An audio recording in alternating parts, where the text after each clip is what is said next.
증인은 그 비상계엄의 그 요건, 헌법과憲법에 정해지고 있는 요건 알고 있습니까? 네, 알고 있습니다. 2024년 12월 3일 비상계엄을 선포할 당시에 헌법에 정해져 있는 전시, 사변 또는 이에 준하는 국가 비상사태가 존재하지 않았고 병력으로서 공공의 안정 질서를 유지할 필요가 없었던 것은 명백하죠. 그 부분은 최종적으로 법원과 국민이 판단하실 부분이라고 생각합니다. 증인은 그 당시에 이 점에 대해서 어떻게 판단하지 않았습니까? 제가 판단하는 거는 적절하지 않다고 생각합니다. 최종적으로 법원, 국민이 판단하실 거라고 생각합니다. 계엄법에 규정되어 있는 적과 교전 상태에 있거나 사회질서가 극도로 교란되어 행정 및 사법기능의 수행이 현저히 곤란할 경우에도 해당하지 않는 것으로 판단하지 않습니까? 이 부분도 최종적으로 결국 법원 그리고 국민들이 판단하실 거라고 생각합니다. 갑 36호 중에 1 증인의 2024년 12월 13일자 피의자 신문 뉴스입니다. 증인은 국가수사본부에서 수사를 받을 당시에 여러 가지 어려움이 있을 수 있지만 비상계엄은 아니라고 생각합니다 라고 진술했고 그 외 국정조사 특위에서도 이와 같은 견해를 여러 차례 필요했죠. 네, 대통령님이 다른 선택을 하시도록 설득하지 못했습니다. 다만 국가 원수가 느끼는 책임감, 절박함은 그 자리를 경험하지 않은 사람은 상상할 수 없는 것이라고 그렇게 생각은 합니다. 나항은 생략하고 31화 묻겠습니다. 비상계엄의 선포 요건에 대한 판단은 대통령의 자유재량이 아니라 객관적으로 대통령의 판단을 정당화할 수 있을 정도의 위기 상황이 존재하는지 여부에 대해서 사법심사를 받아야 한다 하는 점은 이 헌법재판소도 이미 확인하고 있다는 거 알고 있죠. 네, 헌법재판소가 현명하게 판단하시리라 생각합니다. 과거에 이런 판단 이미 했다는 것을 알고 있습니까? 제가 정확히는 모릅니다만 헌법재판소가 당연히 현명하게 판단하셨으리라고 생각합니다. 계엄법 위조에 따르면 비상계엄을 선포하기 위해서는 국방부 장관이 국무총리를 거쳐 대통령에게 계엄 선포를 건의할 수 있도록 규정되어 있는데 12월 3일 계엄을 선포하면서 이런 절차 거친 사실이 없죠? 없습니다. 헌법 89조에 따르면 계엄을 선포하기 위해서는 국무회의 심의 거쳐야죠? 예, 그렇습니다.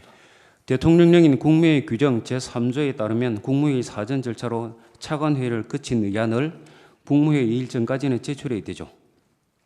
예, 그렇습니다. 국무회의 진행 시에는 제안자의 제안 성명을 거쳐야 하며 의안에 대해서 국무위원들의 토의가 진행된 후 해당 의안을 의결하게 되는 것이죠. 예, 그렇습니다. 12월 3일 비상계엄과 관련하여 대접견실에서의 국무회의 모임은 위와 같은 절차를 전혀 거치지 않았고 심의 절차를 거쳤다고 볼 수 없으며 의안도 없었죠. 예, 통상의 국무회의와는 달랐고 또 형식적인 또 실체적인 흠결이 있었다고 생각합니다. 다만 12월 3일 오라는 그런 연락을 받고 국무위원들은 순차적으로 모였고 비상계엄에 대해서 처음 듣고 걱정과 많은 우려를 표명했습니다. 저는 이것이 국무회의인지 아닌지 심의인지 아닌지는 개인이 판단할 일이 아니고 최종적으로 수사 절차와 사법 절차를 통해서 판단되어야 한다고 일관되게 얘기해 왔습니다. 예, 그래서 묻고 있습니다. 다시 묻겠습니다. 행정안전부 의정관이 위 회의에 참석하지 않았고 이 회의 내용이 기재된 국무회의 회의록도 존재하지 않죠. 그렇게 알고 있습니다. 갑 36조 중 7 오영주에 대한 진술조사 8쪽입니다.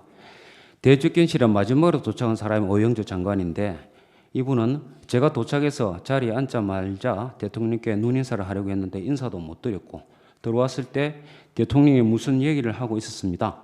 당시 대통령부터 들은 내용이 전혀 없습니다. 라고 말한 거죠. 그렇게 기재되어 있습니다. 즉 이 11명 성원이 되지도 않은 상태에서 회의가 개시된 거 아닙니까? 제가 그 부분은 잘 알지 못합니다. 잘 모릅니다. 갑 36호 중 6 조규용에 대한 진술조서 9쪽 제시하겠습니다. 조규용 보건복지부 장관의 경우는 저는 늦어서 안건이 무엇인지도 몰랐습니다. 출력물이 없어서 안건이 몰랐다 그렇게 했고 저는 대통령의 담화문을 보고 나서야 그 회의가 계엄에 관한 회의인 줄 알게 된 것입니다. 라고 말한 것으로 기재되어 있고 이 국무위원들 외에도 최상목, 조태열 등 대부분의 국무위원들이 수사 과정이나 국회 국정조사 특위 과정에서 안건이 무엇인지도 모르고 안건에 대한 심의 의결 과정이 없었다고 진술했는데 그런 내용도 알고 있죠. 각 국무위원들의 구체적인 진술 내용에 대해서는 제가 알지 못합니다. 제가 기억하는 것은 거기 모인 국무위원들이 비상계엄 선포에 대해서 걱정하고 대통령님을 만류하려고 노력하였다는 것입니다. 보훈권 계엄선법 관련해서 형식적으로 뭐 국무효력을 작성해가지고 이 작성된 안건명 제한 이유가 기재된 문서가 있는데 그것도 대통령실의 강의구 부속실장이 임의로 기재했다고 하는데 그런 사실 압니까? 모릅니다. 계엄법 5조 1항에 하면 계엄사령관은 현역 장교 중에서 국방부 장관이 추천한 사람을 국무회의 심의를 거쳐 대통령이 임명한다 이렇게 규정이 되어 있죠. 예, 그렇습니다.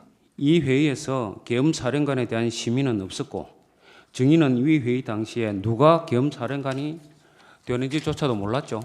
예, 몰랐습니다.